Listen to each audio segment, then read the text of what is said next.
اور یہ خاص جو آیت میں نے تلاوت کی ہے سورہ توبہ کی ورس 38، اس کے حوالے سے رجب کا مہینہ خود اتنا اہم ہے کہ اس کے لیے بھی کچھ نہ کچھ میسج تو آپ کو دینا پڑے گا۔ تیسری چیز جو اس وقت پورا سوشل میڈیا بھرا پڑا ہوا ہے، اور اتنا زیادہ بھرا پڑا ہے کہ خود میں جو 40 سال سے یہ بات کہہ رہا تھا کہ یہ آخری زمانے میں ایک فتنہ بنے گا، وہ بہت ہمارے سامنے چیزیں آ رہی ہیں، یعنی مڈل ایسٹ کے حالات، سفیانی کا جانا اور خراسانی کا آنا اور یمانی کا واقعہ، اور یہ جو جتنی ساری باتیں ہیں کہ مجھے تو یہ بیان کرنے کا کہ یہ میرا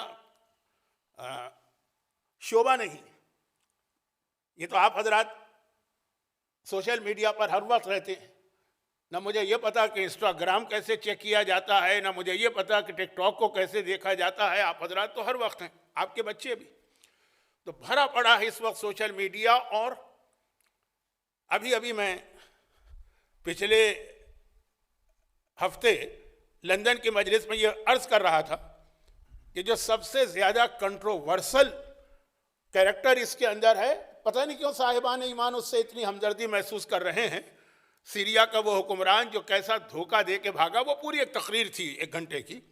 تو خلاصہ یہ ہے کہ یہ حالات خود ایک بہت بڑے فتنے کی جانب ہم کو لے جا رہے ہیں، اس پر بھی کچھ بات کرنا چاہیے۔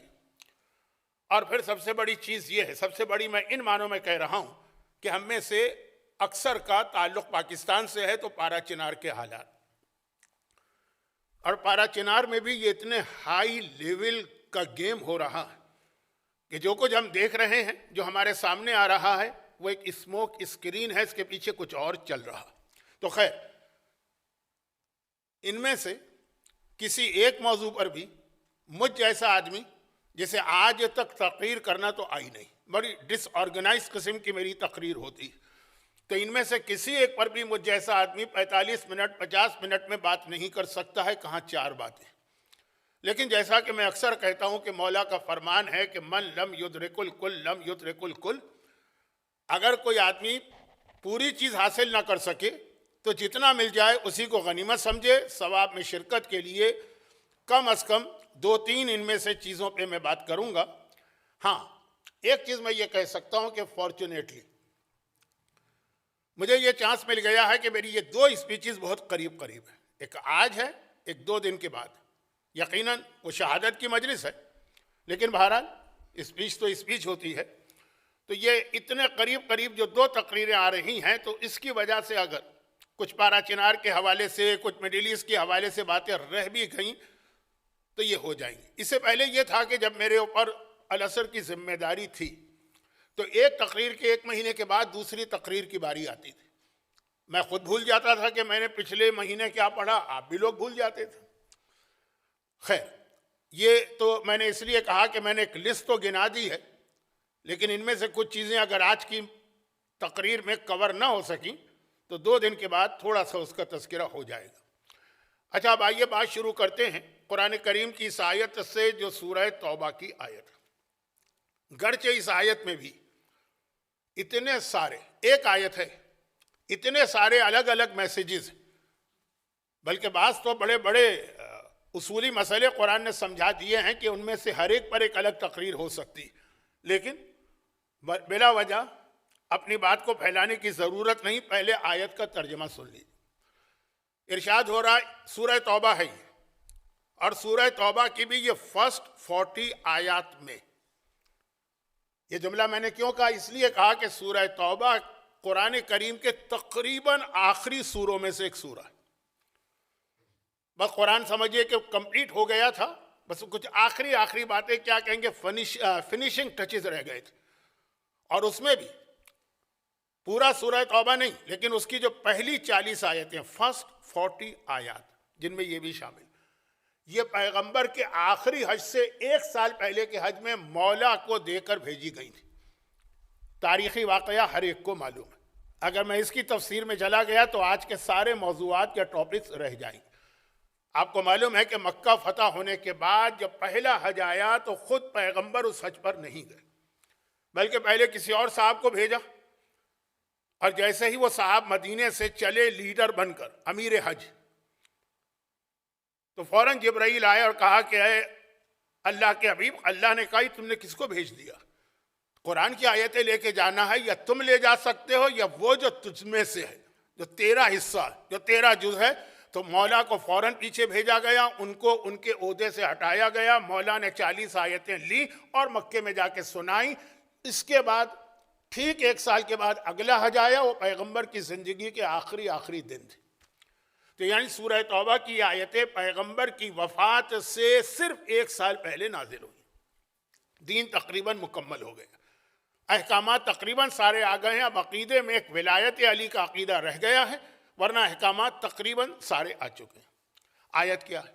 آیت یہ ہے کہ اِنَّ عِدَّةَ الشُّهُورِ عِندَ اللَّهِ، یہ جو مہینے ہوتے ہیں، یہ اسلام کیلنڈر کو بتا رہا ہے کہ یہ جو مہینے ہوتے ہیں اللہ کے پاس 12 شہر، یہ 12، اللہ کے پاس مہینوں کی تعداد 12 ہے، ٹوٹل یہ 12۔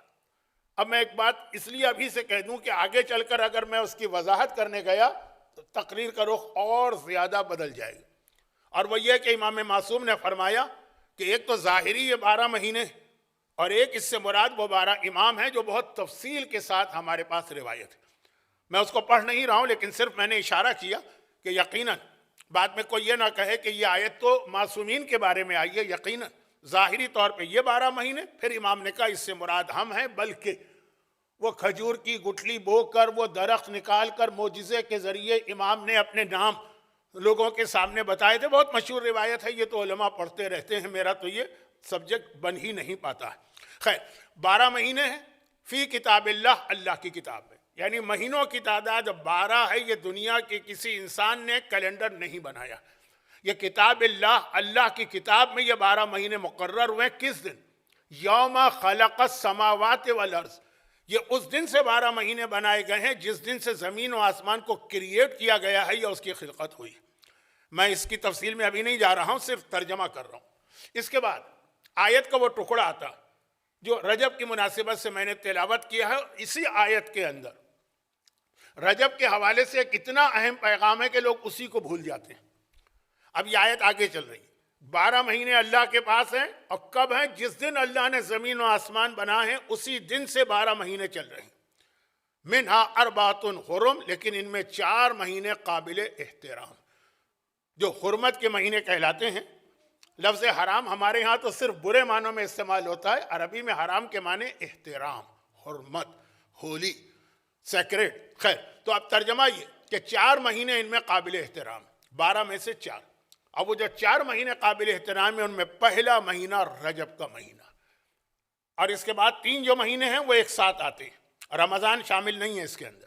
وہ 3 مہینے اسلامی کیلنڈر کا 11واں مہینہ، 12واں مہینہ اور پہلا مہینہ، ذی قعدہ، ذی الحجہ اور محرم۔ تو اب وہ 3 مہینے اس طرف اور 1 مہینہ سال کے بیچ میں رجب۔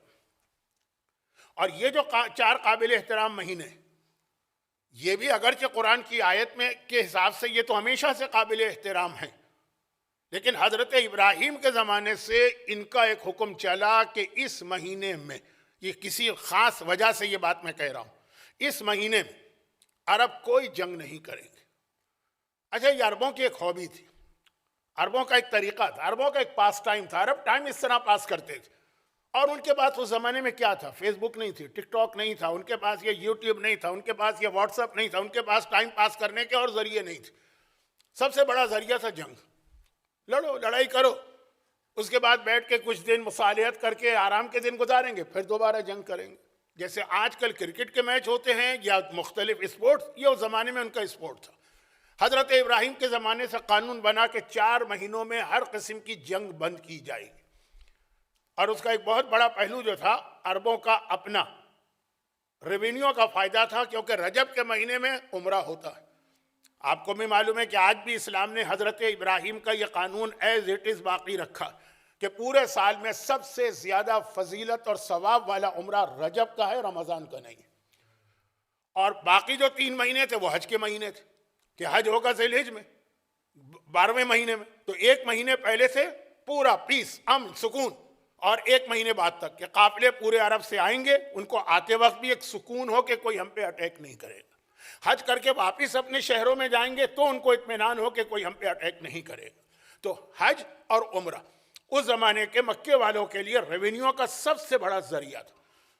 چنانچہ یہ احترام کے مہینوں میں یہ بھی ایک پوائنٹ ہے، لیکن میں اس کی تفصیل میں نہیں جا رہا ہوں کیونکہ موضوع آج رجب ہے. یہ قابل احترام مہینوں کی تفصیل نہیں، تو کہا اس میں جنگ نہیں ہوگی. اب یہاں تک آپ نے سنا اس میں جنگ نہیں ہوگی. یہ قرآن کی آیت کا میں نے آدھا ترجمہ کیا ابھی تک. منہا اربعۃ حرم، 4 مہینے حرمت والے ہیں. اب ترجمہ پہلے کمپلیٹ کر لوں پھر واپس آتا ہوں. قرآن نے کہا ذالک الدین القیم، اور یاد رکھو یہ دین قیم، اسلام کا ایک نام دین قیم.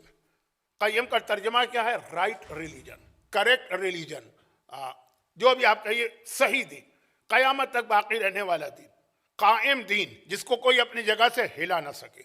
خیر، اب یہ بھی ایک معصوم نے خود اس کی طرف اشارہ کیا کہ 12 مہینوں کے بعد یہ کہنا کہ اسلام دین قیم ہے، تو کیا یہ محرم سفر کے لیے کہا یا ہمارے لیے کہا؟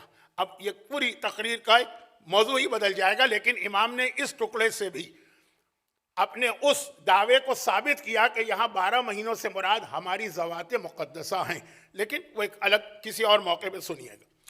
ترجمہ مکمل ہو جائے. قرآن کہتا ہے فَلَا تَظْلِمُوا مِنْهُنَّ أَنفُسَهُمْ. یاد رکھو ان مہینوں میں جو احترام کے مہینوں میں ہیں اپنے آپ پر ظلم نہ کرنا.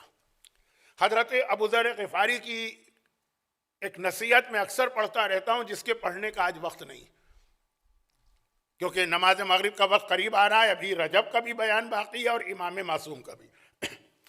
بہرحال ابو ذر غفاری کی نصیحت پورا ایک واقعہ ہے، تو اس کا آخری جملہ جو ہے کیا کہتے ہیں انگریزی میں پنچ لائن، وہ یہ ہے کہ جس نے کوئی گناہ کیا اس نے اپنے آپ پہ ظلم کیا. ہر گناہ کا مطلب کیا ہے؟ اپنے آپ کو جہنم میں دھکیلنا. یہ ظلم ہے، اپنے آپ پہ ظلم ہے.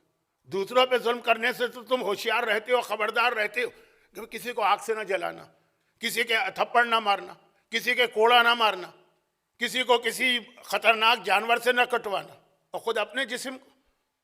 دیکھیے آ گیا نا صادق حسن کا موضوع، سانپ بھی آ گئے، بچھو بھی آ گئے، کوڑے بھی آ گئے، آگ بھی آ گئی. تو کہا کہ یہ اپنے آپ پر ہر گناہ یہی ہے.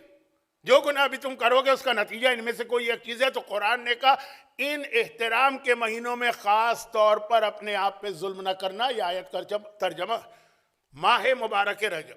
اب یہاں پہ 2 چھوٹی باتیں سن لیجئے. آیت ابھی تک مکمل نہیں ہوئی ہے، شاید اب میں مکمل کروں بھی نہیں. یہاں تک میرا اصل موضوع جو تھا وہ یہاں تک آ چکا ہے. 2 باتیں. نمبر 1، اس مہینے میں عرب کے وحشی، خونخوار، درندے، جاہل، بلکہ ابو جہل وہ بھی جنگ بند کر دیتے ہیں. روایت یہ ہے کہ ایک مومن کا تو زیادہ یہ حق ہے کہ جس مہینے کے احترام کے وہ لوگ اتنے قائل تھے، تمہاری تو اور زیادہ ذمہ داری ہے کہ اس احترام کے قائل کرو، تو جنگ بند کرو. لیکن ایک ہوتی ہے جنگ انسانوں سے، ایک ہوتی ہے جنگ اللہ سے. ہم کیا اور ہماری حیثیت کیا کہ ہم اللہ سے جنگ کریں؟ لیکن یہ لفظ قرآن کریم میں آیا کہ فلاں گناہگار اللہ سے جنگ کر رہا. ماہ مبارک رجب میں جب عام انسانوں سے جنگ بند کرنا ہے تو اللہ سے جنگ بند کرنا تو بے طریق اولا ثابت. اور پھر قرآن نے کہا خبردار، دوسروں پہ ظلم سے بچنے والے پہلے اپنے آپ پر ظلم نہ کرو، اپنے آپ کو ظلم سے بچاؤ. چنانچہ ماہ رجب کا پہلا پیغام یہ ملا کہ عام مہینوں کا گناہ رجب کے مہینے میں کیا جائے تو گناہ کی شدت میں اضافہ ہو جاتا. ہمارے یہاں یہ کنسپٹ رمضان کے حوالے سے، اور صحیح رمضان کے لیے بھی یہی حکم ہے، صحیح. لیکن ہمارے یہاں جو کنسپٹ ہے رمضان کے حوالے سے، لیکن قرآن کریم کے اندر جو آیت آئی ہے وہ رجب سے بات شروع ہو جاتی کہ عام زندگی میں بھی انسان کو گناہ تو نہیں کرنا، لیکن رجب میں تمہیں اور احتیاط کرنا. اچھا، اب یہ اس کے اندر بہت ساری باتیں آ جاتی ہیں، لیکن پھر وہ اصل موضوع رہ جائے گا. اتنی سی بات ابھی ذہن میں رکھیے گا، موقع ملا تو کچھ چیزوں کا تفصیلی بیان 5ویں امام کے حالات میں ہوگا. تو قرآن کریم نے رجب کا تعارف اس طرح کرایا. اب آ جائیے، رجب کے 2 نام ہیں. عربی زبان میں رجب کے 2 نام ہیں نہیں، یہ تو میں غلط کہہ گیا. معصوم کی زبان پہ رجب کے 2 نام آئے. شیخ صدوق ہماری تاریخ کے دوسرے بڑے شیعہ محدث، پہلے شیخ کلینی اصول کافی والے، ان کے بعد شیخ صدوق. شیخ صدوق نے رجب کے موضوع پر پوری ایک کتاب لکھی، چھوٹی سی 38 پیجز کی ہے، شاید 40. اس کی پہلی حدیث نہیں، دوسری حدیث یہ کہ اللہ کے رسول نے اس کتاب میں صرف حدیثیں جمع کی ہیں، کچھ اپنی طرف سے کچھ نہیں لکھا. تو دوسری حدیث یہ ہے کہ پیغمبر نے فرمایا رجب مر رجب، کیا تمہیں پتا ہے رجب کیا ہے؟ رجب العصب والعصم، دو نام. ہمارے ہاں کہتے ہیں رجب المرجب، لیکن معصوم نے کہا رجب کا ایک نام ہے عصب، ایک نام ہے عصم. اچھا عصم کسے کہتے ہیں؟ بات بہت لمبی ہو رہی ہے، میں امام معصوم کے حالات پہ آ نہیں پا رہا ہوں، جلدی سے آنا ہے مجھے. عصم عربی میں کہتے ہیں اس آدمی کو جو بہرا ہو، کیا کہتے ہیں؟ ڈیف. سمن بکمن امیون فہم لا یرجعون، جو آدمی بہرا ہو. کا رجب ہے عصم، بہرا مہینہ. یہ کیوں ہے؟ یہ وہی جو اب تک جو بات ہوئی. کہا کہ پورا سال 8 مہینے جو ہے مکے کے اندر اور عربوں میں ہر وقت ہتھیاروں کی آواز آتی رہتی، تلواریں چلائی جاتی ہیں، نیزے پھینکے جاتے ہیں، ہتھیاروں کی ایک آواز. میں کراچی کے جس محلے میں رہتا تھا، لیٹ 80s اور ارلی 90s، روزانہ فائرنگ، رات بھر فائرنگ کی آواز. پاکستان کی 2 سیاسی جماعتوں کے اندر جو وہاں پہ چل رہے تھے، فائرنگ اتنی زیادہ. ناظم آباد کا علاقہ تھا، کوئی خوش قسمت رات ایسی آتی تھی جب بغیر فائرنگ کے ہم لوگ سو. تو ہمارے بچے تو فائرنگ کے عادی ہو گئے تھے. جس رات کو فائرنگ نہیں ہوتی تھی ان کو نیند نہیں آتی تھی. فائرنگ لوری کا کام کرتی تھی. یہ میں بات کر رہا ہوں جو اس علاقے میں رہنے والے ہر نوجوان آپ کو بتائیں گے جو آج بوڑھے ہو چکے ہوں گے، لیٹ 80s ارلی 90s. تو اب یہ ہے کہ اتنی فائرنگ، یا جیسے آج بھی کہیں وار زون ہو، پارا چنار میں دیکھ لیجئے گا، بیروت میں دیکھ لیجئے گا، غزہ میں دیکھ لیجئے گا، کتنی فائرنگ، میزائل، ڈرون، یہ ساری چیزیں. تو اب یہ عرب میں 8 مہینے تک تو یہ ہوتا تھا. ادھر رجب کا مہینہ آیا، یعنی ادھر رجب کا چاند نظر آیا اور سارے ہتھیار لوگوں نے گھروں میں بند کر دی. اب آواز نہیں آتی، بالکل ایک سکون، بند ہو گئی آوازیں. تو رجب کا نام، یہ حدیث پیغمبر کی ہے. دوسری حدیث اس کتاب کی جو شیخ صدوق نے رجب پہ لکھی ہے، دوسری حدیث رسول کی. فرماتے رجب بہرا مہینہ، یعنی ہتھیاروں کی آواز نہیں آئے گی. یہ بتانا چاہ رہے ہیں کہ رجب کا کتنا احترام. اور رجب کا دوسرا نام ہے عصب. عصب کے معنی ہیں انڈیلنا، ٹو پور سم تھنگ. آپ ایک مثلا بالٹی میں پانی لے کے کسی اور بڑے کنٹینر میں اس کو ڈالیں گے، یا کیٹل میں آپ پانی گرم کر کے پیالیوں میں ڈالیں گے، انڈیلنا کا رجب عصب ہے. عصم ہے کیوں؟ رجب میں ہر قسم کی جنگ، اختلافات، جھگڑے سب ختم. باپ کا قاتل بھی آ جائے گا تو عرب ہاتھ نہیں لگائیں گے. ہاں ادھر شعبان کا چاند نظر آیا، دوبارہ جنگ شروع. تو اب یہ ہے کہ رجب گونگا اس لیے بہرا، اور رجب عصب اس لیے ہے کہ اس میں رحمت خدا انڈیلی جاتی. عام دنوں میں رحمت خدا دی جاتی، رجب کے مہینے میں دی نہیں جاتی. گویا بالٹیاں، گویا کنٹینر، گویا بڑے بڑے ٹینک بھرے ہوئے رحمت کے لوگوں پہ انڈیلے جاتے ہیں. اب یہ بدقسمت ہے کہ اگر کوئی اس سے استفادہ نہ کر سکے، کہ اس کثرت سے رحمت خدا رجب میں نازل ہوتی ہے کہ اس کا نام ہی پڑ گیا رحمت انڈیلنے والا مہینہ، جس میں رحمت ہی رحمت آ رہی ہے. یہ ہے رجب کے سلسلے کی دوسری حدیث جس میں رجب کا نام عصب بتایا. اچھا پہلی حدیث اس کتاب کی کیا ہے؟ شیخ صدوق کو جو لوگ جانتے ہیں، میں تو بہت زیادہ شیخ صدوق سے امپریس، اور بہت ان کے حالات بھی پڑھتا رہتا ہوں، ان کی کتابوں کا بھی لوگوں کو ریکمنڈیشن بھیجتا رہتا ہوں. پہلی حدیث کیا ہے؟ پہلی حدیث 8ویں امام کے حوالے سے ہے، جس کے اندر امام رجب کے روزے بتا رہے ہیں. اب یہ رحمت خدا انڈیلی جائے گی. لفظ انڈیلنے کے اندر جو کثرت کا مفہوم ہے، کثرت کا کتنی زیادہ. اب امام شروع کر رہے ہیں کہ کس طرح سے یہ رحمت انڈیلی جائے. کا سب سے اہم چیز ہے رجب کے روزے. دوسری بات یاد رکھیے رجب کی دعائیں. تیسری بات یاد رکھیے رجب کے اعمال. چوتھی بات یاد رکھیے رجب کے غسل. غسل خود اسلام میں ایک بہت اہم عبادت ہے گناہ معاف کرانے کے حوالے سے. کہ یہ وہ طریقے ہیں جس سے اللہ رحمت خدا کو انڈیلتا ہے اپنے بندوں کے اوپر. اب آئیے میں ذرا صحیح جو میں نے 4 باتیں کہی ہیں نا، جلدی سے اس کو مکمل کر لوں.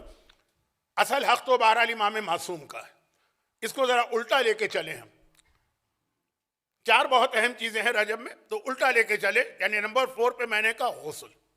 غسل میں ایک بات یاد رکھیے گا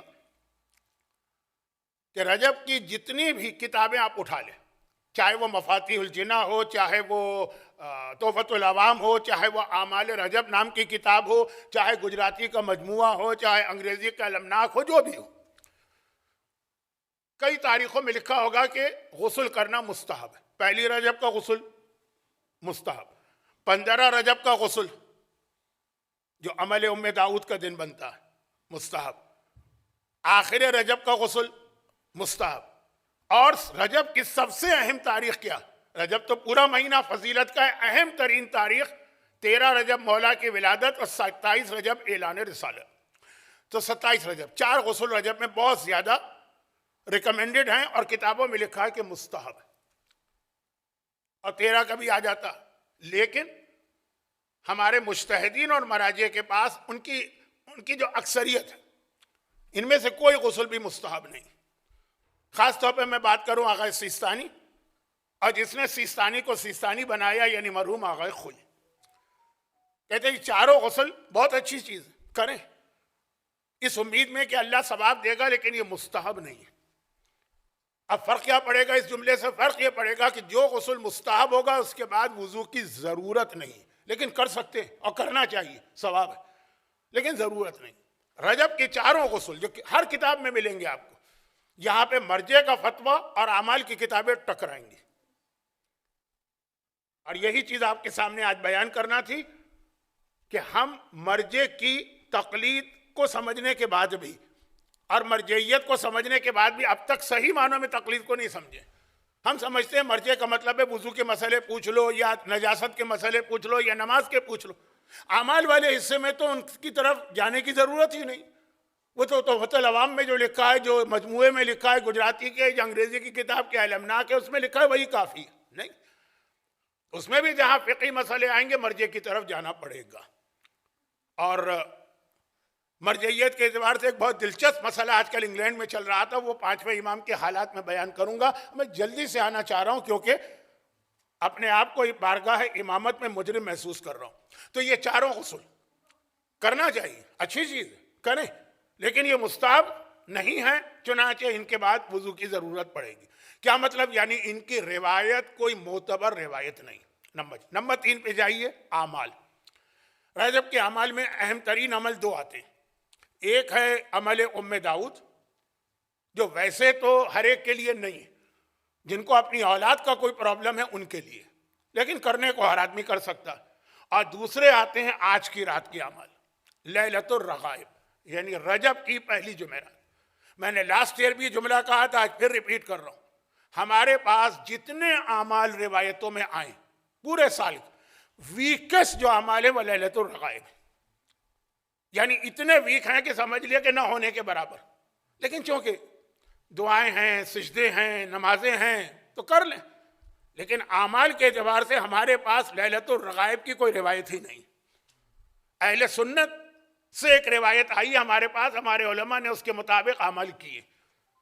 خیر، اس سے زیادہ میں نہیں کہنا چاہتا کہ سب سے ویک اعمال جو ہیں وہ آج کے ہیں لیلۃ الرغائب، اتنے زیادہ کہ جو ذرا بھی حدیثوں کو اور دین کو سمجھتے ہیں وہ یہ اعمال اس لیے تو کر لیتے ہیں کہ ہے کیا اس میں، نمازی تو ہے نا، سجدہ ہی تو ہے نا، لیکن اس انداز کے یہ اعمال نہیں ہے جیسے باقی سارے اعمال ہیں۔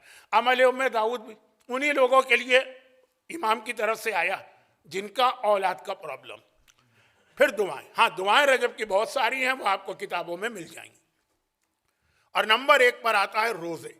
رجب کی اہم ترین عبادت جو ہے وہ اصل میں روزے ہی، اور اس تفصیل کے ساتھ ہے کہ پیغمبر کی ایک حدیث ہمارے پاس، جس کے آخر میں راوی نے ایک سوال کیا، پیغمبر نے اس کا جواب دیا، تو راوی نے دوسرا سوال کیا، پیغمبر نے اس کا جواب دیا، کمپلیٹ۔ وہ حدیث یہ کہ آغاز کیا پیغمبر نے کہ کوئی رجب میں اگر 1 روزہ رکھے اس کا کیا ثواب، پھر کہا 2 روزے رکھے تو کیا ثواب، پھر کہا 3 روزے رکھے تو کیا ثواب ہے۔ اس طرح کر کے پیغمبر 29 یا 30 روزوں تک پہنچ گئے کہ 15 روزے ہو جائیں تو یہ ثواب، 21 روزے ہو جائیں تو یہ ثواب، 29 روزے ہو جائیں تو یہ ثواب، ایک ایک کر کے باقاعدہ ثواب بتاتے جا رہے ہیں۔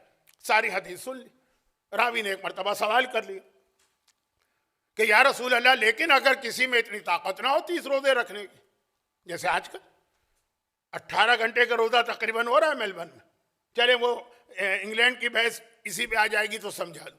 18 گھنٹے کا روزہ ہو رہا, رمضان کے واجب روزے بھی ہوتے تو بہت سے لوگ حوصلہ ہار جاتے, ہمت ان کی ٹوٹ جاتی, لیکن وہ تو واجب ہی واجب تھے.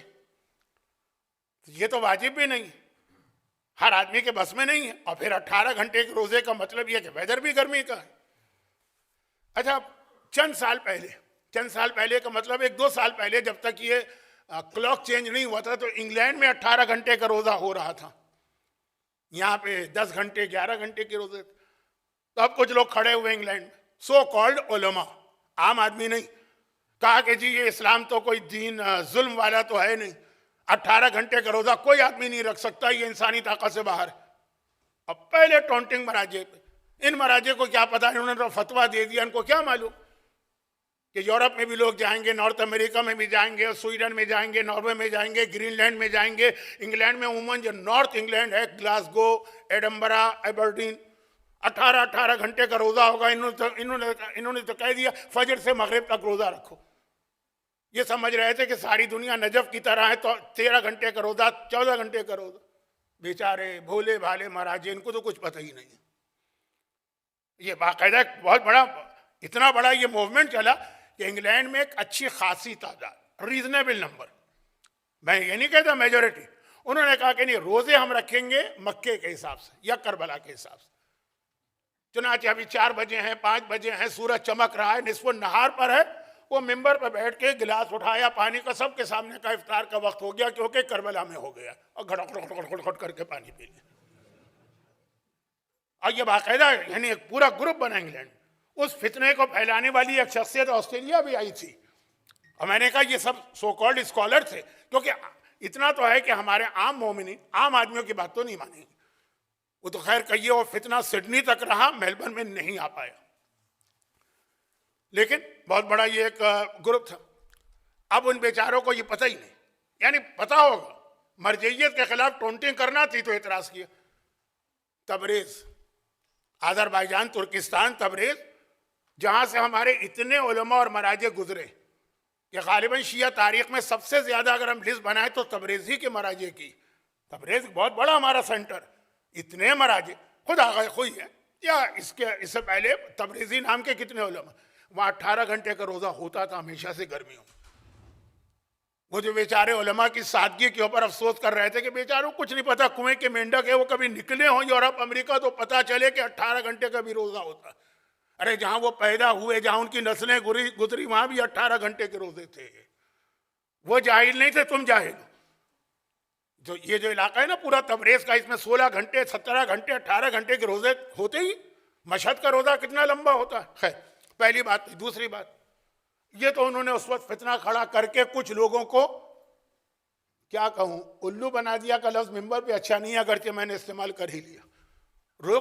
4 بجے 5 بجے روزہ کھولنے لگے, جبکہ 8 بجے یا 8:30 بجے افطار کا ٹائم تھا. اب ہو گیا کلاک چینج. اب وہاں پہ یہ کہ میں ابھی خود لندن میں تھا, 6:30 بجے, بلکہ لندن کے اوپر نارتھ میں بھی گیا تھا, 7 بجے تک تو افطار ہوتا ہے. 3:30 بجے جو ہے وہ روزہ, سورج ڈوب جاتا ہے, روزہ کھل جاتا ہے, پتہ ہی نہیں چلتا روزہ شروع کب ہوا ختم کب ہوا.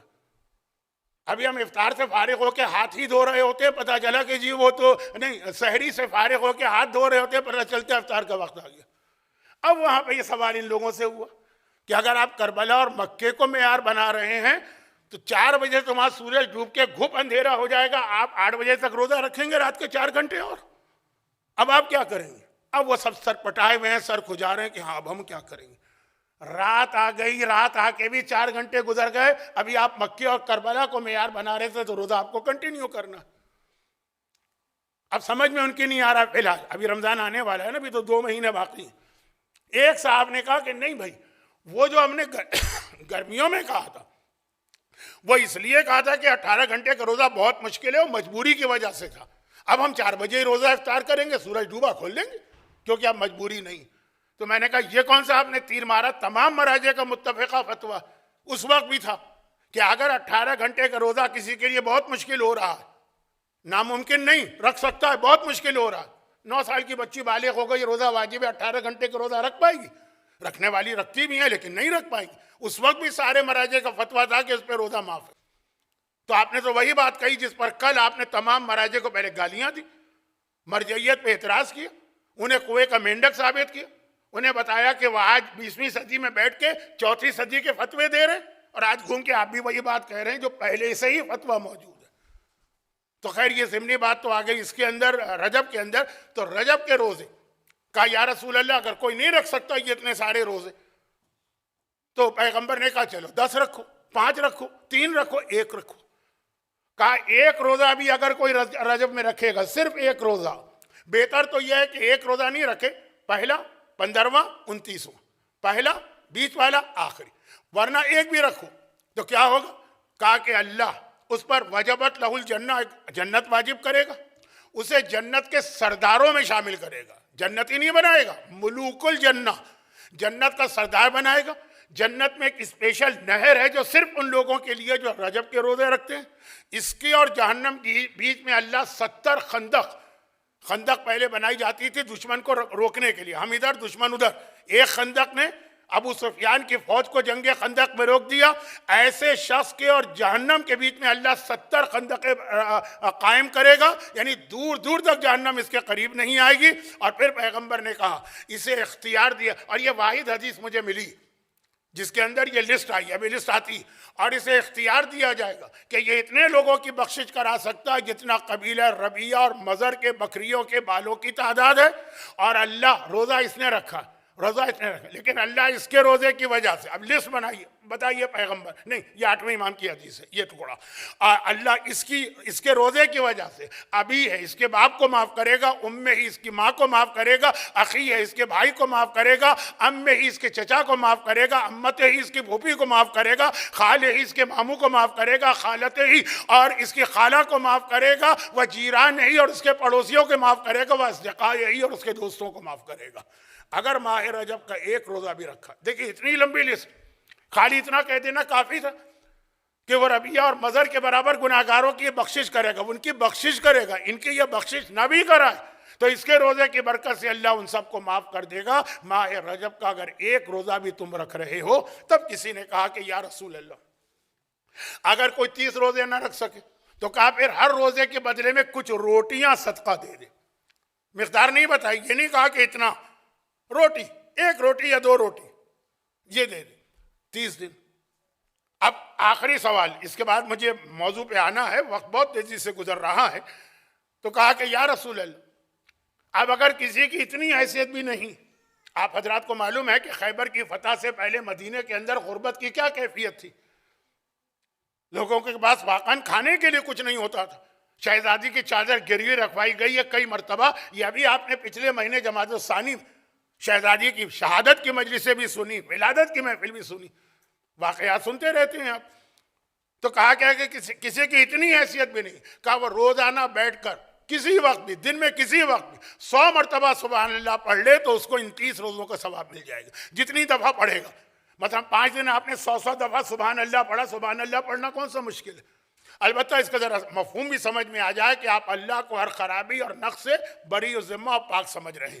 تو اب یہ رجب کا روزہ واقعاً سب سے اہم عبادت، 30 رکھ سکے جو آج کل بہت مشکل ہے، خاص طور پر میلبرن کے جو روزے کا ڈیوریشن بھی ہے اور جو یہاں کا ویدر بھی ہے گرمی والا، تو جتنے رکھ سکو، کچھ نہ صحیح پہلا تیسرا، پہلا بیچ کا آخری، یہ بھی نہ صحیح کوئی ایک روزہ رکھ لو، اور اس کے بعد پھر یہ بھی نہیں تو روٹیاں۔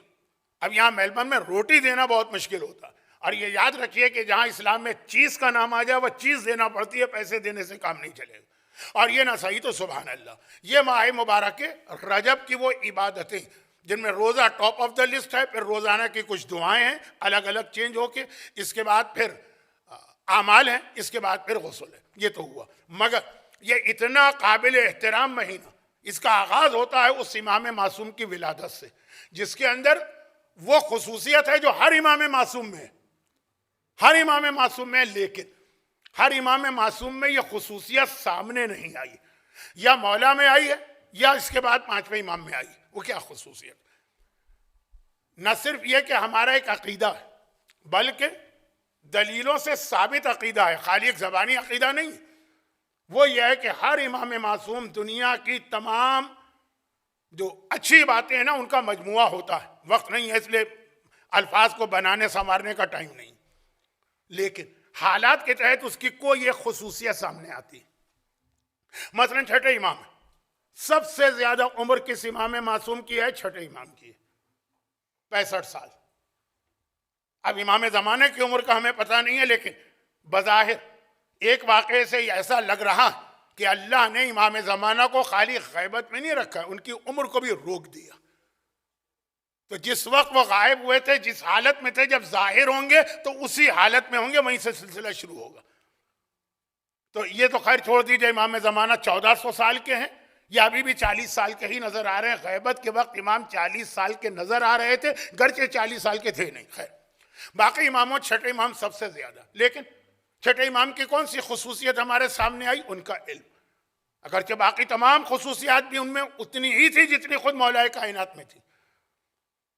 اب ہوتا یہ ہے نا کہ بعض شخصیتیں، یعنی تمام جب بعض شخصیتیں ایسی ہوتی ہے کہ کئی ان میں خصوصیات اور کوالٹیز ہوتی ہیں، حالات کے تحت ان کی کوئی ایک خصوصیت باقی خصوصیات کو دبا لیتی ہے. مثلا ایک چھوٹی سی مثال دے دوں، بہت جلدی کی وجہ سے. پانچویں امام کا حق بھی ادا کرنا ہے، نماز مغرب کا بھی خیال کرنا. ہمارے زمانے کے مراجع میں سے ایک مرجع گزرے ہیں، مرحوم آغائے بہجت آغائے تقی بہجت، یہ گزرے. اب ان کی یہ خصوصیت سامنے آ گئی کہ یہ علم عرفان کے ماہر تھے اور بڑی ان کی روحانی طاقتیں تھیں. یہ خصوصیت اتنی بڑھ گئی کہ ان کی مرجعیت دب گئی. یعنی جو لوگ ان کی تقلید بھی کرتے تھے ان سے بھی پوچھو بھائی ان کی تقلید کیوں کرتے ہو؟ وہ یہ نہیں کہتے کہ انہوں نے اجتہاد میں یہ نئے چیپٹرز کا اضافہ کیا یا انہوں نے اجتہاد میں یہ ترقی کی، یہ نہیں. روحانی طور پہ بہت طاقتور ہے. مرجع یا تقلید اس وجہ سے نہیں ہوتی، وہ تو ہوتی ہے نا کہ اس کا علم، اس کے فتوے، اس کا اجتہاد، وہ تھا سب ان میں، تبھی تو مرجع تھے یہ. لیکن ان کی تقلید کرنے والے بھی اس طرف جاتے ہی نہیں تھے کہ ان کا علم کیا ہے، ان کا اجتہاد کیا ہے. بات جاتا رہے روحانیت. یہ خصوصیت نے ان کی باقی مرجعیت کی خصوصیت کو بھی دبا لیا. یہ جیسے امام خمینی بہترین شاعر تھے فارسی، لیکن سوائے ان لوگوں کے جنہوں نے بہت تفصیلی حالات پڑھے، باقی کسی سے پوچھے امام خمینی کا نام لیجئے، کبھی ذہن میں نہیں آئے گا کہ وہ شاعر بھی تھے اور بہترین شاعر. کیونکہ ان کی جو باقی خصوصیت ہے اس نے ان کی اس خصوصیت پہ پردہ ڈال دیا. امام معصوم، یہ تو بات ہو رہی ہے غلاموں کی. امام معصوم جو آقا ہیں ان کے ساتھ بھی یہی کہ ہر امام کی کوئی ایک خصوصیت آتی ہے، دوسری چھپ جاتی ہے، جبکہ وہ دوسری بھی ان میں ہوتی ہے. اب اگر میں جاؤں عالم کفر میں، وہاں دیکھ لیجئے لیونارڈ ڈاونچی، وہ مونا لیزا کی تصویر بنا لی، اس کی مصوری اتنی مشہور ہو گئی کہ وہ بہترین سائنٹسٹ تھا اپنے زمانے کا، سوائے پڑھے لکھے لوگوں کے کسی کو نہیں پتا. خیر تو معصومین میں بھی یہی ہوا حالات کے تحت. لیکن دو شخصیتیں ہمارے سامنے ایسی آتی ہیں. پہلے تو مولا، اچھا مولا کی جو بات ہی کچھ اور، لیکن مولا کی شخصیت ایسی آتی ہے کہ ان کی ساری خصوصیات ایک وقت میں ہمارے سامنے آ رہی ہیں. یہ 13 رجب کا زیادہ بہتر موضوع تھا. شاید 13 رجب کو بھی مجھے آپ کی خدمت کرنا پڑے تو شاید تھوڑی بات کروں گا. ابھی بھی جملہ سن لیجئے، وہاں تفصیل آ جائے گی کہ بھئی مولا کی ساری خصوصیات ایسی جو ایک دوسرے سے کنٹراڈکٹری ہیں. علم علی کا کائنات میں کسی کے پاس نہیں، شجاعت علی کی کائنات میں کسی کے پاس نہیں. دنیا میں ایسا نہیں ہوتا. جو دنیا کے بڑے بڑے عالم گزرے ہیں، نیوٹن ہو کہ آئنسٹائن ہو کہ اسٹیفن ہاکنگ ہو، یا پیچھے آپ چلے جائیے ارسطو ہو، سقراط ہو، وہ تلوار چلانا نہیں جانتے. اور جو دنیا کے بہترین جرنیل گزرے، چاہے وہ سیزر ہو اور چاہے وہ مثلا ہنیبال ہو اور چاہے وہ پھر جنرل رومیل ہو اور چاہے وہ ہمارے زمانے کے ہوں، ان کے پاس علم کے نام سے کوئی چیز نہیں، کوئی تھیوری، کوئی نیا نظریہ، کوئی نئی پیش رفت نہیں تھی. اس لیے کہ یہ نظام قدرت ہے، چیزیں بانٹ دیتا. جو بھی عبادت میں بہت آگے نکل جاتے ہیں، نہ ان کے پاس علم ہوتا ہے نہ شجاعت، وہ میدان کے عادی ہی نہیں ہوتے، خانقاہ میں بیٹھنے کے عادی. غرض یہ کہ اب اس جملے کو پھیلانے کا آج وقت نہیں ہے، آئندہ 13 رجب کو اگر مجھے موقع ملے تو پھیلاؤں گا. علی میں آپ کو نظر آئے گا کہ ساری الگ الگ خصوصیات ساری کی ساری پورے شباب اور پیک کے ساتھ دنیا کے سامنے بھی آئیں. ورنہ یہی عقیدہ ہمارا چھٹے کے بارے میں بھی، 8ویں کے بارے میں بھی، 10ویں کے بارے میں بھی سامنے نہیں آئے علی. اور یا پھر ہمارے 5ویں امام، یعنی اتنی مختلف صفات 5ویں امام کی دنیا کے سامنے آ گئی. آغاز ہم کرتے ہیں جتنا بھی وقت مل جائے. آج کا دن جو اختتام کو پہنچ رہا، یہ 5ویں امام کی ولادت کا دن.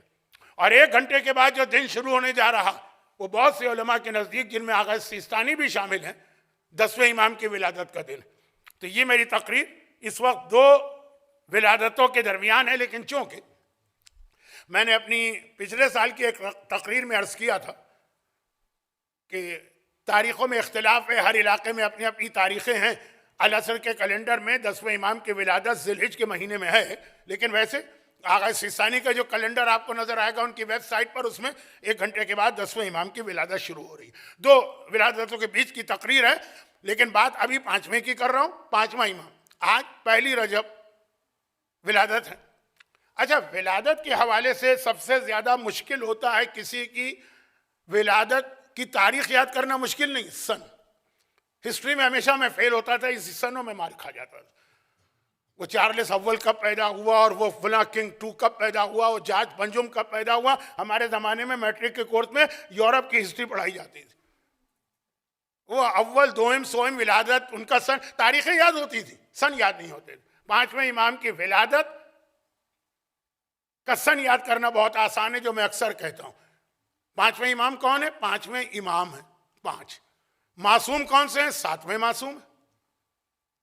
2 معصوم شروع میں بڑھائیں گے نا، 7. 5 اور 7 کو لکھ لیجئے ایک ساتھ، جو بنے گا 57. یہ امام کی ولادت کا سال ہے، 57. اور یہی امام کی ایج بھی ہے، اور آسان ہو گیا. اور اسی سے پھر امام کی شہادت کا سال بھی سامنے آ گئے. 57 میں پیدا ہوئے، 57 کی ایج تھی، جمع کریں 114. تو امام کی ولادت، امام کی ایج، امام کی شہادت کا سال بہت ہی آسان ہے، آپ بچوں کو بھی یاد کرا سکتے ہیں. تاریخ تھی 1 رجب، یعنی اللہ نے پھر آیت دوران اِنَّا عِدَّةَ الشُّهُورِ عِندَ اللَّهِ 12 شَهْرًا فی کتاب اللہ یوم خلق السماوات والارض منها 4 حرم. جس دن زمین و آسمان بنائے گئے، پہلا قابل احترام مہینہ رجب تھا، اور رجب کی پہلی تاریخ کو اللہ نے منتخب کیا ہمارے 5ویں امام کو اس دنیا میں بھیجنے کے لیے. یہ ہمارا 5واں امام. خاندان کے اعتبار سے، اب معصومین کے خاندان پہ تو کیا بات کرنا، لیکن خاندان کے اعتبار سے 5ویں امام میں ایک وہ خصوصیت بھی آ گئی جو فاطمہ بنت اسد کے حوالے سے اولاد ابو طالب میں آئی. مولا کا نام نہیں لے رہا ہوں، وہ پھر 13 رجب کو. یہ کیا خصوصیت؟ یہ پہلی شخصیت ہے اس دنیا کی، ہمارے 5ویں امام پہلی شخصیت ہے اس دنیا کی کہ جو باپ اور ماں دونوں جانب سے شہزادی کونین سے جا کے ان کا رشتہ ملتا. یعنی 5ویں امام وہ ہیں کہ جن کے دادا امام حسین ہیں، جن کے نانا امام حسن ہیں. حسین بھی فاطمہ کے بیٹے ہیں، حسن بھی فاطمہ کے بیٹے ہیں. تو شہزادی فاطمہ کی 2 اولادیں آ کے جمع ہو گئی ہیں حسن اور حسین کی طرف سے. 5ویں امام میں یہ پہلی شخصیت کہ فاطمیین دونوں طرف سے. یہ فاطمی، ننیال کا رشتہ دیکھیے تو نانی فاطمہ ہے، ددیال کا رشتہ دیکھیے تو دادی فاطمہ. یہ پہلی شخصیت تھی، اور ان کی والدہ کا رتبہ بھی بہت بلند. حتیٰ 5ویں امام ان کو وہ لقب دیتے تھے جو شہزادی کونین کا لقب ہے. فرماتے تھے میری ماں صدیقہ. یہ بہت بڑا لقب ہے صدیقہ، یعنی اتنا بڑا لقب ہے کہ مسلمانوں کو جب کسی شخصیت کو لقب دینا پڑا تو اس کو مولا سے چوری کر کے اپنے سب سے بڑے انسان کو دے دیا، صدیق اور صدیقہ. اور شہزادی کے اوپر ہونے والا سب سے بڑا ظلم بھی یہی ہے کہ ان سے یہ کہا گیا تم صدیقہ ہو، لیکن ہمیں تمہاری سچائی پہ شک ہو رہا ہے. خیر، یہ میں مصائب کی طرف نہیں جاتا. ان کی خود 5ویں نے کہا میری ماں صدیقہ تھی. ان کے 2 بہت مشہور واقعات ہیں. ایک جو دیوار گر رہی تھی، دیوار پہ ہاتھ رکھ کے کہا تجھے میرے جد محمد مصطفیٰ کی قسم ٹھہر گیا. گرتی ہوئی دیوار رک گئی. بنت اسد کے لیے کھڑی ہوئی دیوار میں ہل گئی، ان کے لیے ہلتی ہوئی دیوار رک گئی. یہ 5ویں امام کی والدہ کا واقعہ. اب وقت میرے پاس نہیں ہے، اور آپ حضرات بھی ذرا تھوڑی سی تھکن و بوریت محسوس کر رہے ہیں، لیکن واقعات سنتے جائیے. بنت اسد دیوار کھڑی ہوئی ہے، قائم ہے، وہ ہل گئی. اور ان کی ماں وہ ہے جو امام حسن کی بیٹی. امام حسن کی ایک ہی بیٹی تاریخ میں کنفرم، وہ یہی گر رہی تھی دیوار ان کے اوپر، اور ایک مرتبہ اشارہ کیا تو وہ دیوار رک گئی ہے. 5ویں امام 1 رجب 57 ہجری کو امام حسن کی بیٹی جن کا نام بھی فاطمہ تھا، ان کے ذریعے سے اس دنیا میں تشریف لائے ہیں. اور اس کے بعد جو بات مجھے کہنا تھی، جس کے لیے میں نے ایک تمہید باندھی تھی مولا کے حوالے سے. 5ویں امام، علم میں تو ہر ایک کو پتہ ہے، ہمارے یہاں بھی 6ٹھے اور 5ویں امام کو علم کے حوالے سے تو پیش کیا جاتا ہے. علم پھر امام کی عبادت، پھر امام کی شجاعت و بہادری، پھر امام کا بہت بڑا ایک مسئلہ جو امام نے حل کیا. آج کی دنیا بھی اسی پہ چل رہی ہے. اب میں معصوم امام کی ولادت کے موقع پر علماء اور مراجع کی کچھ باتیں تو بیان کر گیا ہو تو پھر بھی سمجھ میں آتا ہے. انہی کے غلام. حال ہی میں ہندوستان میں ایک شخصیت کا انتقال ہوا، منموہن سنگھ، جس نے جدید ہندوستان کو بنا دیا. دیکھیے ہمارا جو کچھ اختلاف مذہبی ہے وہ اپنی جگہ پر ہے، لیکن اپنے ملک سے اپنے قوم سے تو بہرحال وفادار تھا، بنا دیا. میں اس وقت بھی ہندوستان جاتا تھا جب ایک ٹوٹری کیا وہ ماروتی سے بھی پہلے کی ایک گاڑی ہوتی تھی، اور بعد میں بھی میں گیا اور کیا ترقی دیکھی. اکنامکس آنے والی دنیا کا سب سے بڑا، بلکہ اس وقت بھی سب سے بڑا مسئلہ یہی ہے. جو ملک اکنامکلی طاقتور ہے نا وہی دنیا پہ حکومت کرے. حتیٰ یہ کہ نوبل پرائز جو ملتا تھا الفریڈ نوبل، اس نے تو 5 ہی رکھے تھے، 6 بڑھا دیا اکنامکس کا، کہا کہ اس کی اہمیت وہ فزکس اور کیمسٹری اور بایولوجی سے کم نہیں ہے بلکہ شاید اس سے بھی زیادہ. 5ویں امام نے اسلام کا مانیٹری سسٹم اور اکنامکس بنایا. اس کے لیے چلیں ایک ہی واقعے کا وقت رہ گیا ہے، لیکن جو پہلے 2-3 جملے میں نے کہا اس کو ذرا جلدی بتا دوں. 5ویں کا لقب ہے باقر. پنجاب میں ہمارے یہاں اس کو باقر کہتے ہیں، لیکن ہے باقر.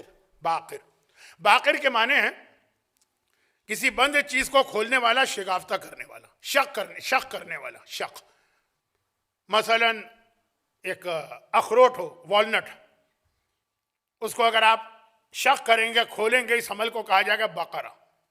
اخروٹ تو بہت چھوٹی چیز ہے.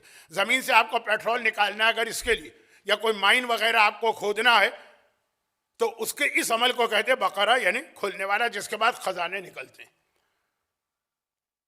کہا کہ ان کو ہم نے نہیں کہا، تمام علماء اسلام نے کہ نام ان کا لقب باقر. اور یہ اس لیے ہے کہ علم بند تھا، جیسے خزانہ چھپا ہوتا ہے زمین کے اندر، بند ہوتا، جیسے مائنز بند ہوتی. یہ وہ شخصیت اسلام میں آئی کہ جس نے اس کو شکافتہ کیا، شق کیا، کھولا. پیٹرول زمین کے اندر ہے لیکن کس نے نکالا؟ کہا کہ تمام علم دین، یہ وہ لوگ کہہ رہے ہیں، غیروں کے پاس ہے یہ جملہ، انہوں نے تمام علوم کو نکالا. اسی لیے اصل لقب ہے باقر علم نبیین. تمام انبیاء کے علم کو شکافتہ کر کے دنیا کے سامنے پیش کرنے والا یہ ہے علم. اور دوسری طرف روایت یہ ہے کہ اس لیے بھی ان کو باقر کہا جاتا ہے کہ اتنے سجدے کرتے تھے کہ ان کی پیشانی کی کھال پھٹ جاتی تھی، شق ہو جاتی تھی سجدوں کی کثرت کی وجہ سے. علم بھی ہے اور عبادت بھی ہے، دونوں چیزیں چل رہی ہیں. شجاعت کا واقعہ تو آپ کو معلوم ہے، جس سے متصل 4تھا واقعہ پڑھ کے آج کی محفل اختتام کو پہنچاؤں گا. شجاعت کا واقعہ بھی بہت تفصیلی ہے لیکن اتنا مشہور. یہ واقعہ 6 امام کے حالات میں نہیں ملے گا آپ کو، یہ 8ویں کے حالات میں نہیں ملے گا، یہ 9ویں کے حالات میں نہیں ملے گا. میں توہین نہیں کر رہا ہوں، میں اس جملے کو سمجھا رہا ہوں کہ حالات کی وجہ سے ہر امام کی کچھ ایک خصوصیت آئی، دوسری نہیں ہے. 5ویں کی ساری خصوصیات آ رہی. جب حشام ابن عبد الملک نے، دیکھیں مسلمانوں میں ایک حکمران گزرا ہے مروان، خبیث ترین انسان، بدترین دشمن اہل بیت. زیارت عاشورہ میں اس کے اور اس کی اولاد پہ لعنت. اس کے بعد اس کا بیٹا حکمران بنا عبد الملک، جس نے جناب مختار کو شہید کیا. عبد الملک نے خواب دیکھا تھا کہ وہ مسجد میں کھڑا ہے، محراب میں پیشاب کر رہا ہے. 4 بار اس نے پیشاب کیا. اگلے دن اس نے لوگوں سے پوچھا، لوگوں سے مطلب جو انٹرپریٹیشن کرتے ہیں خواب کی، ان میں سے جو سب سے ماہر تھا، وہ بھی بڑا دلچسپ آدمی ہے، اس کے بہت سارے حالات ہیں لیکن آج کا موضوع نہیں. کہا تیرے 4 بیٹے ایک دوسرے کے بعد حکمران بنیں گے. تو اس کے 4 بیٹے، ولید ابن عبد الملک جو 4تھے امام کے زمانے میں تھا، پھر اس کا دوسرا بیٹا سلیمان ابن عبد الملک، پھر اس کا تیسرا بیٹا یزید ابن عبد الملک، 4تھا بیٹا جس کا میں نام لے رہا تھا حشام ابن عبد الملک. ایک دوسرے کے بعد یہ حکمران بنے. یہ حشام وہی تھا کہ جب یہ حکمران نہیں تھا، کراؤن پرنس تھا اور حج کرنے گیا تھا، تو 4تھا امام، مجمع کا چھٹ جانا، حجر اسود کی گواہی، فرزدق کا قصیدہ. پھر جب یہ حکمران بن گیا تو 5ویں امام کا واقعہ. بہت افسوس مجھے ہو رہا ہے کہ میں نے کہاں ادھر ادھر کی باتوں میں ٹائم آپ کا لے لیا، وہ بتا نہیں پا رہا ہوں جو میرے سینے میں اس وقت واقعات مچل رہے ہیں. حشام. اچھا، صرف کریکشن کے لیے، یہ 4 بھائی ولید، سلیمان، یزید، آخر میں ہشام جس نے زہر دیا پانچویں کو. ان کے بیچ میں 2 سال کے لیے عمر ابن عبدالعزیز حکمران بنا تھا. اور اس کی پرسنالٹی جو ہے نا وہ 5ویں امام کی امامت تھی. بڑی اس کی عجیب پرسنالٹی ہے کہ اس کو اچھا کہیں کہ برا کہیں.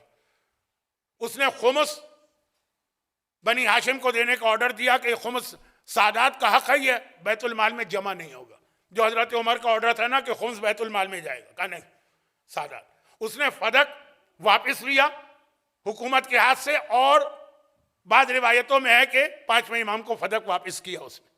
لیکن جو سب سے مشہور اس کا واقعہ ہے کہ جو 90 سال سے یا 50 سال سے ایک رسم تھی کہ ہر ممبر پر جمعے کے خطبے میں مولا علی پہ لعنت کی جاتی تھی، اس نے آ کے سلسلے کو بند کرایا. اگرچہ بڑی مشکل ہو گئی تھی اس کو، اس کا اپنا خاندان خلاف تھا. پھر وہ ایک یہودی کے ذریعے اور شادی کا پیام مشہور واقعات ہیں. آخر میں اس کو زہر دے دیا گیا 2 سال کے بعد. امام نے اس کے بارے میں ایک جملہ کہا کہ یہ بروں میں سب سے کم برا. باقی اس کی حالات کبھی الگ سے بتاؤں گا، شاید آپ کو مزہ بھی آ جائے. یہ 2 سال کو چھوڑ کر باقی 4 بھائی، ان میں آخری بھائی ہشام ہے. اب سن لیجئے، ہشام ابن عبد الملک ابن مروان ابن حکم ابن عاص. لوگ کہیں گے اتنا تو ہمیں اپنے بزرگوں کے نام نہیں یاد ہے جتنا آپ نے اس کا شجرہ سنا دیا. ایک سے ایک شجرہ خبیثہ.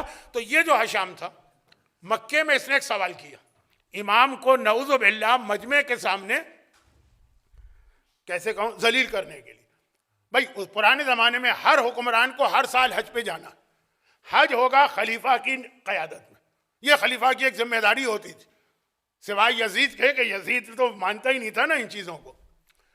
تو جب یہ حج پر گیا تو اس نے دیکھا کہ ایک بہت بڑا مجمع. اچھا یہ اس سے پہلے 4تھے امام کے زمانے میں دیکھ چکا تھا، لیکن اس وقت تو کراؤن پرنس تھا. چلو خلیفہ نہیں تھے تم، اب تو یہ خلیفہ. بہت بڑا مجمع 5ویں امام کے قریب جمع. حبابہ وہ خاتون کے جنہوں نے ہر امام سے پتھر پہ مہر لگوائی، وہ خود کہتی ہیں کہ جس سال میں نے حج کیا تو دیکھا حجر اسود اور خانہ کعبہ کے دروازے کے بیچ میں جو جگہ ہے وہاں پہ 5ویں امام بیٹھے ہیں، اور میری موجودگی میں 1000 سوالوں کے جواب دیے تھے. یہاں تک کہ اتنا رات کا اندھیرا چھا گیا کہ لوگ پھر اپنے اپنے گھروں میں گئے. تو یہ امام ہر سال حج پہ یہی اپنا علم پھیلاتے تھے. تو ہشام نے جب یہ دیکھا کہ ایسا سوال ان سے کرو کہ اس کے جواب نہ ہو، چنانچہ اس نے اپنے وزیر سے کہا جاؤ جا کے مجمع میں ان سے پوچھ لو کہ قیامت کے دن 50,000 سال کا دن ہے نا، یہ 5ویں کے حالات ہی چل رہے ہیں، 50,000 سال کا دن ہے نا، اتنے سال لوگ وہاں کھڑے رہیں گے تو کھائیں گے کیا، پیئیں گے کیا، کیا انتظام ہوگا. گیا وہ وزیر، پوچھا 5ویں امام سے. ایک مرتبہ امام نے کہا کہ اللہ قیامت کے میدان میں کچھ درخت اگائے گا جن میں پھل ہوں گے. میدان قیامت میں ان تمام لوگوں کی چاہے نیک ہو کے گناہ گار، ابھی تو پتہ ہی نہیں نا، ابھی تو لائن میں کھڑے ہیں، جب حساب کتاب ہوگا تو پتہ چلے گا نا، سب کو وہ پھل دیے جائیں گے. ایک کوئی ڈائٹ بھی ہے آج کل نا جس میں کہا جاتا ہے پھل ہی کھاؤ تو صحت مند رہو گے. خیر، تو وہاں پہ ان کو پھل دیے جائیں گے. اب ہشام خود آ گیا، خود آیا. آنے کے بعد کہا کہ واہ، آپ اپنے آپ کو فرزند رسول کہتے ہیں اور ان کے علم کا وارث کہتے ہیں، کتنی خلاف عقل بات آپ نے کی. قیامت کا میدان تو اتنا سخت میدان ہوگا، اتنی قیامت کی گرمی ہوگی، ہر آدمی اتنا پریشان ہوگا، ہر ایک کو اپنی فکر ہوگی کہ جہنم میں نہ چلا جاؤں، ہر ایک اتنا ڈرا ہوا ہوگا. وہاں کس کو ہوش کہ کھانا کیا اور پانی کیا. یہ جو آپ نے جواب دیا نا یہ اپنی طرف سے بنا کے دیا، آپ کے پاس علم نہیں ہے. 5ویں امام نے اس کو دیکھا، اب وہ خود آیا کیونکہ اس کو موقع ملا امام کے علم کو غلط ثابت کرنے کا. ہم لوگ بھی کہیں گے ہاں بھائی جب اتنا خوف و دہشت کا ماحول ہے تو کہاں کی بھوک کہاں کی پیاس. سعدی کا ایک بہت ہی مشہور شعر ہے گلستان میں، ایک سال دمشق میں قحط پڑا تو لوگ عشق کرنا بھی بھول گئے. کیونکہ واقعاً جو ہے نا وہ سارے، اچھا میں غلط پڑھ گیا، اس کو میں پرسوں پڑھوں گا، بات لمبی ہوگی. اس سے جو ایک بہت اہم واقعہ نکل رہا ہے اس کو چھوڑ دیجیے، آج 5ویں امام کے حالات تو پورے ہو جائیں. تو اس کو موقع ملا، کہا کہ اب میں ان پہ اعتراض کرتا ہوں، عام پبلک میرا ساتھ دے گی کہ جہاں اتنا سخت امتحان ہو، اتنا ڈر کا ماحول ہو، وہاں کہاں کی بھوک کہاں کی پیاس. امام نے دیکھا ہشام، کہا کہ کیا تو نے قرآن کریم کی یہ آیت نہیں پڑھی، ان افیزوا من مائکم و مما رزقکم اللہ قالوا حرمہما اللہ علی الکافرین. یہ 8ویں پارے کی آیت کہ قیامت کے دن حساب کتاب کے بعد جب جہنم والے جہنم میں جائیں گے، جہنم میں، یہ قرآن کی آیت، تو جہنم والے جنت والوں کو دیکھیں گے اور ہاتھ جوڑ کے کہیں گے بھائی ذرا سا پانی ہم کو دے دو، ہم پیاس سے مرے جا رہے ہیں، اور جو کھانا تمہارے پاس ہے مما رزقکم اللہ، جو اللہ نے تمہیں دیا تھوڑا سا کھانے دے دو، ہم بھوک سے مرے جا رہے ہیں۔ اور جنت والے کہیں گے حرمہم اللہ علی الکافرین، جنت کا کھانا اور پانی اللہ نے کافروں پہ حرام کر دیا ہے۔ اے ہشام، قیامت کا میدان تو پھر بھی اتنا سخت نہیں ہے، کیونکہ وہاں 50-50 ہر ایک کے دل میں ہے، شاید میں جنت میں جاؤں، شاید میں جہنم میں جاؤں۔ جہنم تو 100% خوف اور دہشت کا ماحول ہے، سانپ ہے، بچھو ہیں، آگ ہیں، کوڑے ہیں، وہاں بھی پیاس لگے گی، وہاں بھی بھوک لگے گی، وہاں بھی پانی مانگیں گے، وہاں بھی کھانا مانگیں گے۔ جب جہنم میں کھانا اور پانی مانگ سکتے ہیں تو قیامت میں کیسے کھانے پانی کو بھولیں گے؟ اب جو مجمع نے آیت سنی، بالکل واضح آیت کہ جہنم والے جہنم میں وہ سارے عذاب میں مبتلا ہو کر بھی بھوک اور پیاس کو محسوس کر رہے ہیں۔ ایسا ذلیل ہو کے گیا، فوراً اس نے حکم دیا گورنر کو کہ میں جا رہا ہوں کیپٹل دمشق، وہی ڈیمسکس، میرے پیچھے ان کو گرفتار کر کے بھیجو۔ ابھی تو نہیں، حج ہے، مجمع عام ہے، لوگوں نے ان کا علم دیکھا ہے، جب حج ختم ہو جائے امام گرفتار کر کے وہاں بھیجے گئے ڈمسکس میں۔ اب بہت مشہور واقعہ ہے، اس لیے میں اس کی تفصیل میں نہیں جا رہا ہوں۔ البتہ ایک واقعہ مجھے ضرور پڑھنا تھا جس کی وجہ سے منموہن سنگھ کا نام آ گیا، اور چلے پرسوں پڑھ دوں گا، کوئی بات نہیں، لیکن اب جہاں پہ بات پہنچ رہی ہے یہاں جلدی سے ختم کروں۔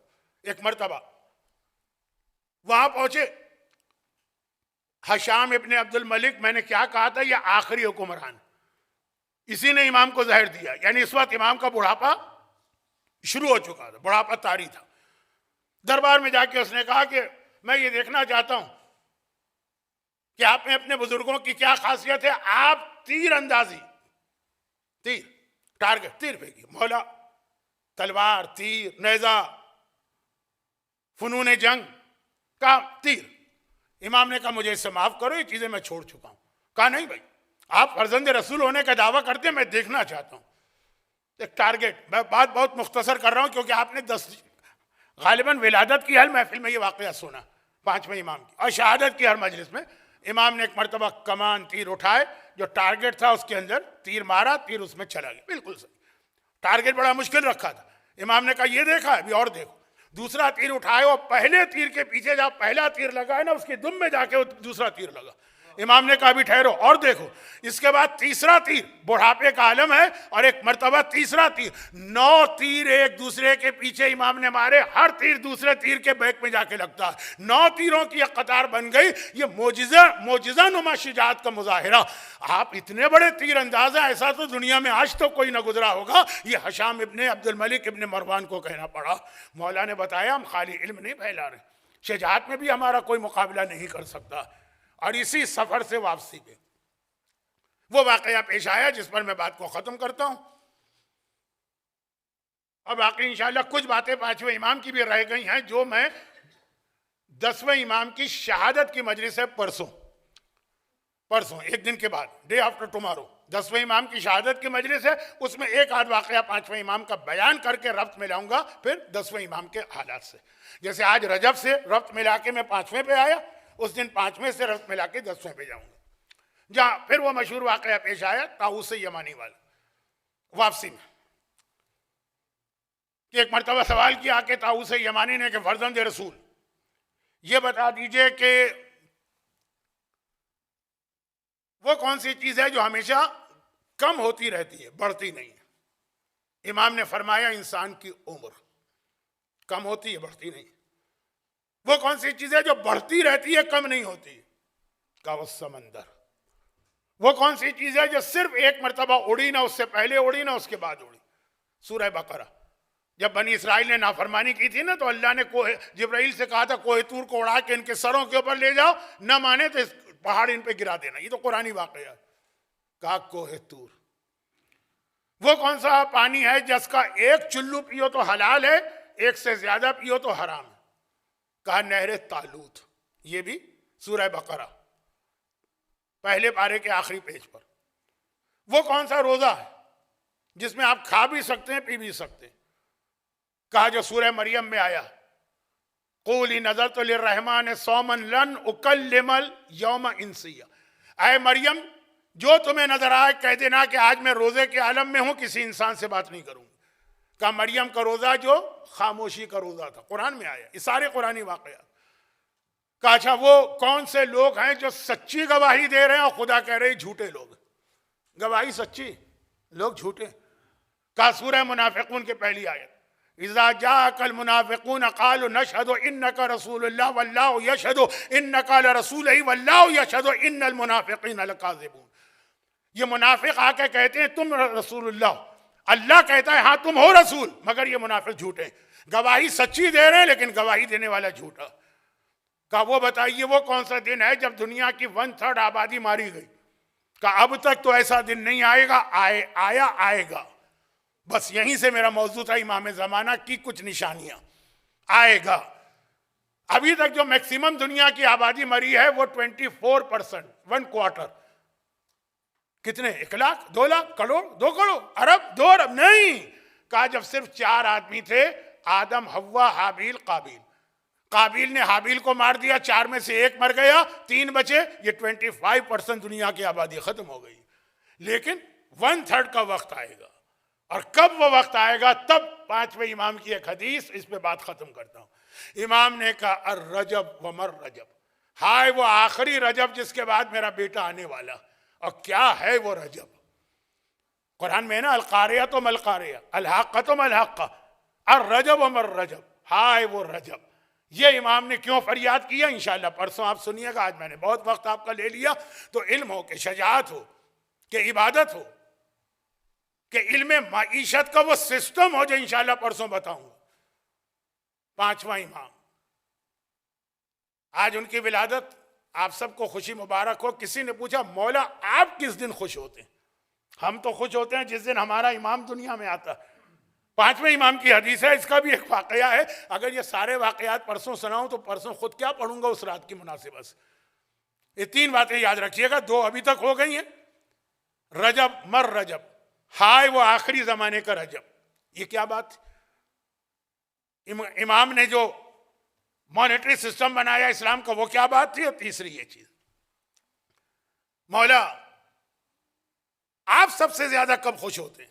ہم تو خوش ہیں آج ہمارا امام دنیا میں آئے، اور مزید خوش ہے کہ 15 منٹ کے بعد ایک اور امام معصوم کے دنیا میں آنے کی خوشی. مولا آپ کس دن خوش ہوتے ہیں؟ کہا جس دن ہمارا کوئی گناہگار شیعہ اپنے گناہوں سے توبہ کر کے ہماری طرف پلٹ کے آتا. ہماری عید تو وہی، ہمارا جشن تو وہی. تو آج جشن ولادت ہے 5ویں امام کا. اس مناسبت سے ہم تو خوش ہیں ہی، لیکن ہم کیا ہی اچھا ہو کہ ہم امام کو بھی خوش کر دیں. اگر اس مجمع میں کوئی گناہگار ہے، پہلے میں پھر آپ، ہر ایک آدمی دیکھے اپنے آپ کو، امام سے عہد کر لے کہ مولا جانے قربان آپ کی خوشی کے اوپر، آپ کو خوش کرنے کے لیے ہم ہر نقصان برداشت کرنے کو تیار. کیا مطلب اس جملے کہ اگر کوئی حرام جاب کر رہے ہیں چھوڑ دیں گے، کسی حرام پراپرٹی پہ قبضہ کیا چھوڑ دیں گے. آپ خوش ہو جائیں اور امام کی خوشی کو مزید بڑھانے کے لیے ایک مرتبہ بآواز بلند درود بھیج دیں محمد و آل محمد پر.